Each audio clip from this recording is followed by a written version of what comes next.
Hello বন্ধুরা, আজকে শিয়ালদার কাছাকাছি সন্তোষ মিত্র স্কোয়ারে একটু ঢু মারতে গেছিলাম। ঠিক তার কাছেই একটা মিষ্টির দোকান চোখে পড়ল। এই মিষ্টির দোকানটার নাম ভূপতি চরণ রায়। মিষ্টির দোকানটা দেখে মনে হলো খুব পুরনো, কিন্তু মালিক না থাকায় বুঝতে পারলাম না মিষ্টির দোকানটা কতটা পুরনো।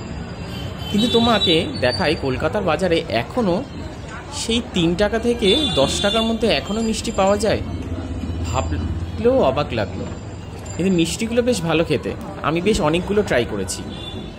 তোমরা যদি এইবারে পুজোয় সন্তোষ মিত্র স্কোয়ার দেখতে আসো, অবশ্যই মিষ্টির দোকানে কিছু মিষ্টি ট্রাই করো, ভাল লাগবে। ভিডিওটা কেমন লাগলো অবশ্যই জানিও। আর কলকাতায় কোথায় কি আছে এক্সপ্লোর করতে বেরিয়ে গেলাম। দেখা হচ্ছে নেক্সট ভিডিওতে নতুন কিছু নিয়ে, নতুন জায়গায়।